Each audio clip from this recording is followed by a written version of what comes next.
No solía ser solo una enfermera tranquila, a la cual le gustaba su trabajo. Mi nombre es Ana Lucemía, mi jefe era el doctor Sebastián. Segundo, conoce todos los nombres y formas del cuerpo humano. Él me dijo que tenía una nueva manera de mantener vivos a los pacientes, y pensé que sería unas nuevas inyecciones o algo así. Me di cuenta que solo a mí me trataba bien, con los demás era frío, un doctor muy serio, y poco a poco me di cuenta que me seguía. Era un doctor de cabello rubio, ojos azules, muy lindo a mi parecer. Me enamoré de él y al pasar el tiempo él me confesó su amor por mí, así que acepté. Pero, después de eso, empezó a estar cerca de mí más de lo que acostumbraba, y me sentía acosada, pero daba igual, ya que pensé que era normal debido a que le gustaba él a mí, así que no había problema. Hasta que un día me invitó a su casa a comer. Acepté, pues me parecía bien. Cuando estaba en su casa se veía algo tenso, y me dijo que tenía una sorpresa para mí. Él se colocó de rodillas, sacó un anillo y me preguntó si quería casarme con él. Yo me puse feliz y le dije que sí. Después él me dijo que tenía una sorpresa para mí en el sótano. Al ir bajando por las escaleras dijo que ya sabía cómo hacer que un humano viviera por siempre, lo cual me pareció muy extraño. Al entrar al sótano y prender la luz, pude ver unos cadáveres, en su mayoría desmembrados. Todos llevaban puesta una bata. Me espanté y entré en pánico, le dije que se olvidara de mí, que está loco y no me casaría con él. Al tratar de salir de ahí, me tomó por el cuello y me puso un calmante, después me puso una bata como las que les ponen a los pacientes en el hospital donde trabajamos. Era idéntica a las batas de los cadáveres. Después de estar un buen rato encerrada en el sótano volvió, pero esta vez no se veía como el buen doctor del que me enamoré. Esta vez, su mirada era de un loco psicópata y traía su traje de doctor como si estuviera listo para una cirugía. Me dijo que no me dejaría alejarme de él, y entonces se acercó lentamente hacia mí. No traté de luchar, pero no pude hacer nada, me enterró un cuchillo en el corazón.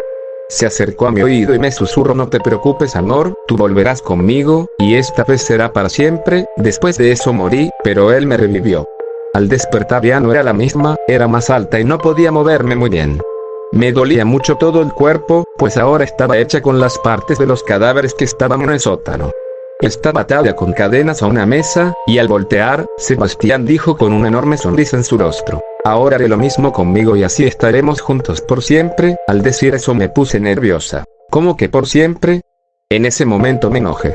Tomé toda la fuerza que pude y logré romper las cadenas, y al mirarlo, toda la furia que se había acumulado me hizo explotar. Me abalancé sobre él, luchamos con todas nuestras fuerzas. Él me pateaba, pero yo estaba decidida, lo tomé con mis manos y lo ahorqué. En el sótano encontré una motosierra y la usé para cortarlo en pedazos. Con ella también rompí la puerta del sótano y salí de esa casa maldita. Esa fue mi historia, ahora soy un monstruo, condenada a estar sola por la eternidad. Snegbrau se crió en Washington D.C. junto a su madre, padre y hermano. Su padre era un hombre militar severo y siempre le enseñaba a sus hijos la importancia de servir a la patria. Esa actitud solo empeoró cuando su padre regresó de la Primera Guerra Mundial. Debido a los largos periodos que su padre estuvo fuera de casa, terminó idolatrando cada palabra que decía. La mente de Snegbrau tuvo la creencia de que los héroes iban a la guerra, que todo era un ejemplo brillante de cómo conquistar al villano. Pasó el tiempo y la mayor parte de su vida era simple, aparte de las consecuencias ocasionales de sus firmes creencias políticas. Finalmente se trasladó a Nueva York para la escuela con las aspiraciones de convertirse en médico. Fue durante ese tiempo que conoció a la que sería su esposa. Se casaron en marzo de 1921 y tuvieron 2 niños sanos. Tenía un buen trabajo, una casa, una familia, todo lo que alguna vez deseó. A continuación, la historia del conflicto comenzó a extenderse, la Segunda Guerra Mundial. No había ninguna pregunta, en el momento del golpe la prensa se alistó. Subestimó todo, no fue hasta que se vio obligado a amputar la pierna de un hombre en medio de la calle. Él nunca volvería a ver a ese hombre de nuevo, no se sabe lo que le pasó o en dónde terminó, solo sabía que algo le esperaba a la otra parte de la vida. Todo a su alrededor se estaba agrietando, en su dolor y el malestar de que siempre contaban con él. A Snegbrau no le permitieron estar seguro, hasta un momento de pánico podía poner a todo el mundo en el terror absoluto. Cada noche amarga y fría soñaba que estaba de vuelta con su familia. Aunque en el fondo sabía que él ya no era el mismo, en cada carta que les escribía cubría su horror para proteger la imagen de héroe con la que había sido criado. La vergüenza se filtraba con cada toque de la pluma, como él mintió acerca de lo que estaba pasando y lo que enfrentaba. Trajo el miedo que después de todo eso él nunca podría volverlos a ver igual. Empezó a tomar más riesgos, jugando cada vez más con el papel de héroe incluso en contra de la realidad en la que se encontraba. Snegdrau agrietado dejó de pensar en otra cosa más que salvar a los heridos. En el fondo de su mente esa era la manera de ser el héroe que el pueblo quería que fuera, evitando que había una vida después de esta. Era débil, pero las mentiras hicieron todo soportable. Él se evitó la inevitable depresión y trauma desconectándose y concentrándose en el camino del juego. Era conocido por sus habilidades y dedicación, incluso ante el peligro. Eso fue hasta que fue herido en el muslo por una bala perdida mientras asistía a un hombre. Él terminó su trabajo, yendo tan lejos como quería, incluso seguía trabajando con su uniforme lleno de sangre. Sus últimos recuerdos fueron un desenfoque de cómo fue arrastrado lejos del campo de batalla. Más tarde despertó en una habitación con un hombre bien vestido que se cernía sobre él. El hombre le ofreció la oportunidad de hacer más para ser algo más que una pequeña pieza en la máquina de guerra. Una oportunidad para ser uno de los verdaderos héroes. Él estaba buscando hombres leales, provenientes de familias militares, hombres que fueran de confianza. Así que Snegdrau fue invitado a un programa de enriquecimiento mental con el objetivo de crear a un espía con la lealtad probada y la capacidad de leer la mente. El programa se acercaba a un gran avance y solo necesitaba hombres de calidad para completar el trabajo. Tendría tiempo para sanar, tiempo para ordenar su mente y que requeriría solo el dolor momentáneo. Solo le tomó 3 días antes para que estuviera de acuerdo de participar en el programa. Pasó 6 meses obteniendo una mezcla de agujas con medicina con muy poco o ningún efecto. Él tenía poco que hacer durante todo ese tiempo, pero leer y mantener su condición física era una de las cosas que podía hacer. Fue su interés médico que hizo soportable que fuera uno de los pocos pacientes que tenían los médicos para hablar de lo que estaban haciendo realmente. Él sabía el horario y lo que iba a suceder a continuación. Siguió escribiéndole a su esposa y le afirmó que había conseguido un trabajo más seguro. Aparte, las pesadillas eran soportables, aunque de vez en cuando tenía que volver a releer las novelas que le dieron. Fue alrededor del primer año que su estado de ánimo cambió, se sentía como si no hubiera presión para terminar con el trabajo hecho aquí. De vez en cuando escuchaba susurrar a los trabajadores sobre los rusos y su trabajo en un proyecto similar. Fue después de ese punto en que otras personas involucradas empezaron a morir. Los sujetos decían que oían voces y veían cosas. Snegdrau no sentía ninguno de esos efectos, al menos no inmediatamente. No fue hasta que la mayoría habían muerto que comenzó a ser alcanzado por los efectos secundarios. Comenzó justo antes de que los quistes rápidamente cubrieran cada centímetro de su cuerpo. Fue otro fracaso, las agujas finales solo se convirtieron en otra empresa sin esperanza. Escribió su última carta, empapando el papel con sus lágrimas y siendo honesto por primera vez en más de un año. Cuando todo parecía que había terminado, se despertó al otro día. Allí estaba un hombre con un arma dirigida a él y un médico a su lado.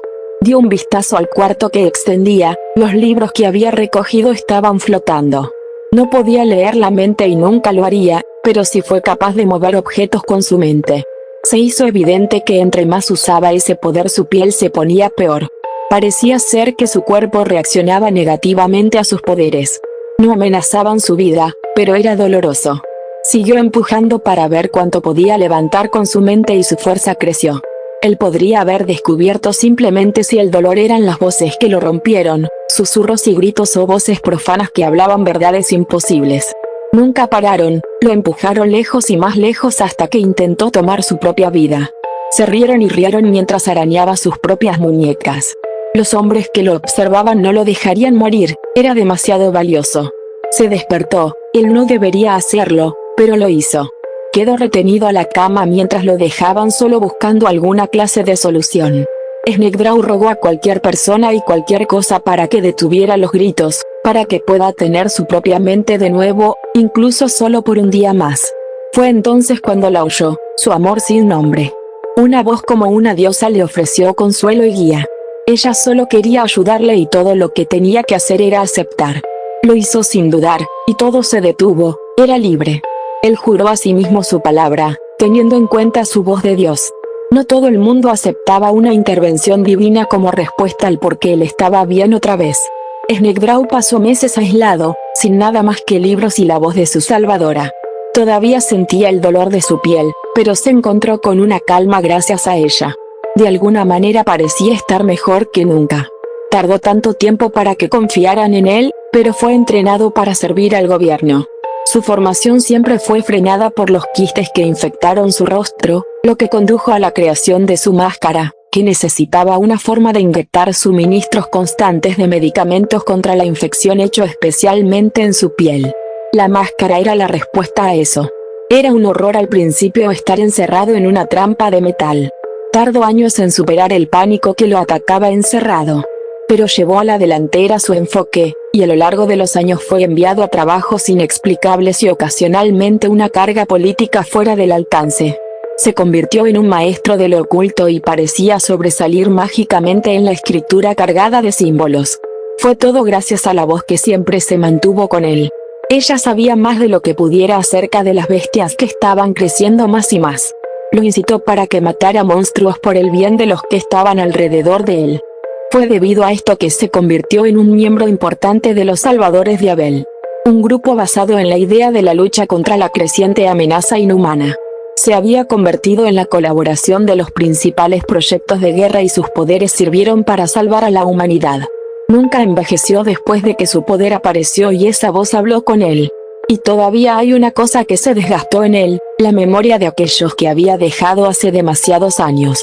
Comenzó a efectuarse con su trabajo tanto que utilizó sus contactos en los Salvadores para hablar con un hombre que podría obligarlo a olvidar, el alemán, el único hombre que tenía el poder para destruir cualquier memoria y la manera para cambiar a una persona era quitando esos momentos que cambiaron sus vidas.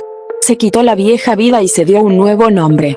Irving Richter era un ser humano, él tuvo que convertirse en un monstruo a los que le precedieron y sin remordimientos, Snegdrau era lo que él había elegido.